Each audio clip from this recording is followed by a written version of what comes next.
Someone made a true crime documentary about my death. About your death while you're still alive. That would creep me out. Call the police, please, ASAP, right now. That's not okay. That's not good. A few months ago, I got an email at 3 in the morning. Life Rights Inquiry.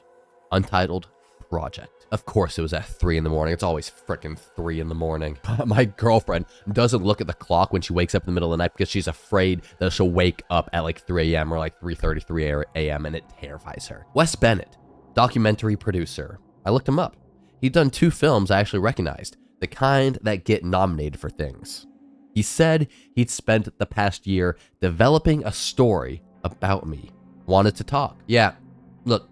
No, unless you know yourself, right? And unless you have accomplished amazing things or been a part of some type of like crazy situation, no, I wouldn't get involved in that. Because if nothing crazy has happened to you already and this brother wants to make a documentary about your life, that means he's got to make something crazy happen in your life. And I hate to tell you, but that usually doesn't end well. I couldn't imagine what about my life was worth documenting.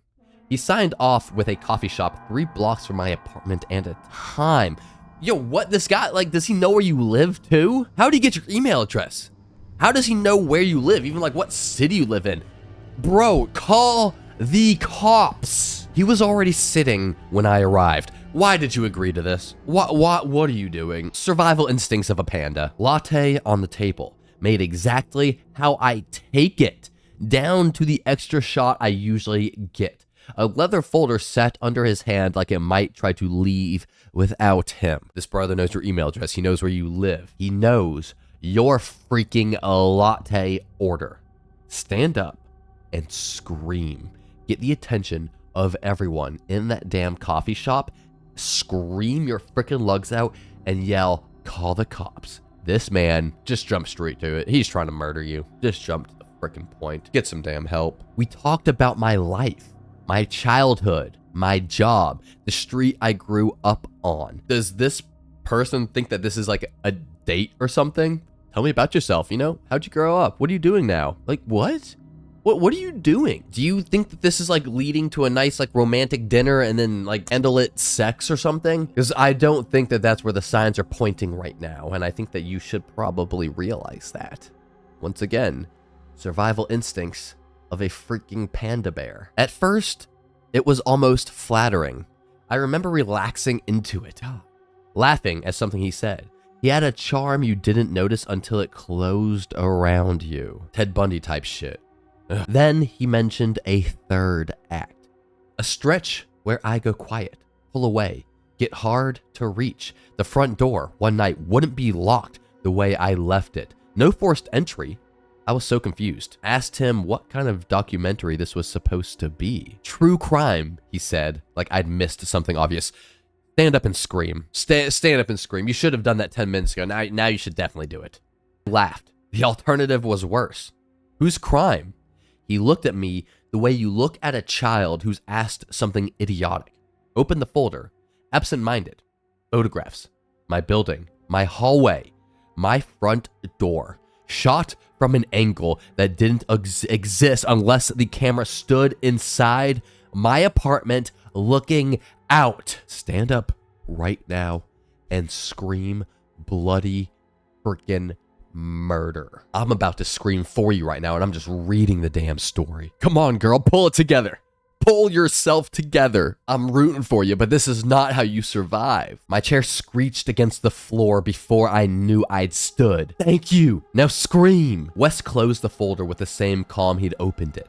We already have most of the footage, he said. I just wanted you to know your side gets told too. Seemed like an ethical thing to do. I blocked his number that night. Email, phone, the production company's main line. You blocked his number? That's all you did? That's all you did? This guy knows where you live. He's apparently been inside of your apartment or knows someone that has. He's talking about true crime and how you are a part of it. Oh my God. If my phone was next to me, I'd call the cops for you. A week of nothing. Felt like nothing was worse than something could have been. One night, my neighbor mentioned, in passing, that a man had come by asking questions about me for a film project. He said it was a compliment, like I'd made it big. Couldn't remember the name. Was pretty sure he'd signed something. Okay, what would you be doing at this point? If you were this girl, what would you be doing right now? Like, I'm thinking about if this was my girlfriend or like my mom or any woman that I really cared about, any person that I really cared about actually, but especially a woman. I'm getting so frustrated and so angry just thinking about how far she's letting this go. Y'all got to get the cops involved like earlier, faster, earlier, immediately. Look into this man, investigate this man, restraining order against this. I don't know. Something. At least go out and buy yourself like a machete. I literally bought one at this freaking place called like the Dollar Club or something down in the hood of Nashville like 2 weeks ago. It's not that hard to get, and you probably need like 16 of them. I swear, things in my apartment started moving after that. A mug 2 inches from where I'd set it. A chair turned toward the window, like someone had been staging it for a shot. Oh, that just gave me the goosebumps. Yep. That just gave me the goosebumps. I stopped sleeping right. Woke up at strange hours, certain I heard a shutter click, hide under the covers, hold my breath until my chest burned. I never saw a camera. That absence became its own kind of animal, a wrongness under the skin, the way you feel a fever coming on. People gotta trust their guts a little bit more often. You know, your gut's usually telling you something's wrong, something's off, and I think that's what's happening to you. I moved. Told no one the new address, not even my mother. This girl trusted some random stranger at a coffee shop 3 blocks away from her house that randomly got her email, randomly knew where she lived, but now she doesn't trust her mother. Yeah, make it make sense. One sleepless night, I opened a streaming service, looking for something to fill the quiet. A thumbnail stopped my thumb before my brain caught up. My face, badly lit, mid-laugh. A title underneath, Plain Sight, a documentary, 1 hour, 33 minutes, released today. Yep, goosebumps again. My hands went cold before I pressed play. Nah, I'm not pressing play. I'm not pressing play. I'm going and I'm getting in my car and I'm driving to my mother's house, the same mother that you didn't trust with your address. I'm driving to my mother's house and I'm not watching that documentary in a new crib all by myself in a dimly lit room. No thank you.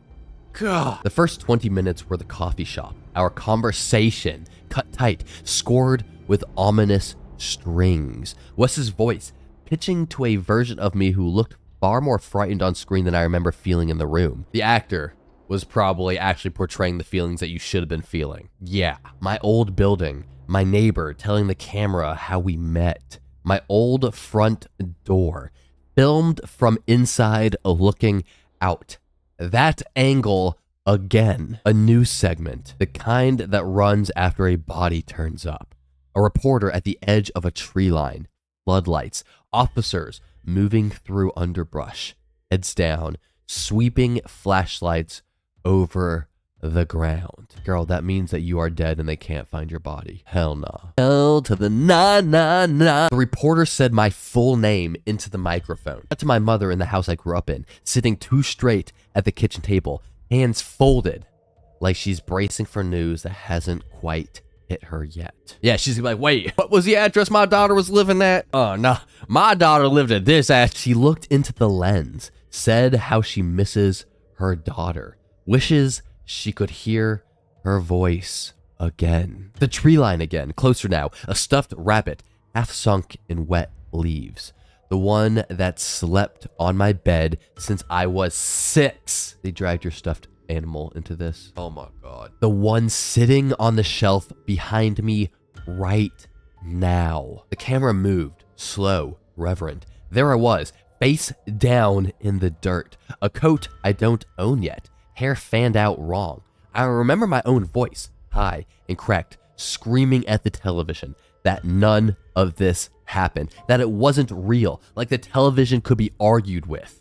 Then, my new apartment. Right now, a static shot of my front door. Heavy breathing, like someone standing too close to the microphone. I looked up from my screen.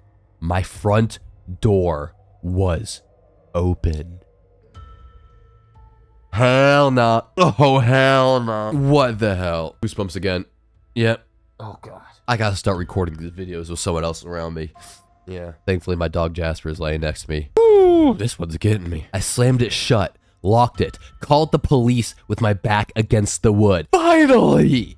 Oh, about freaking time! She no longer has the survival instincts of a panda bear. It's like the survival instincts of a koala now. Yeah.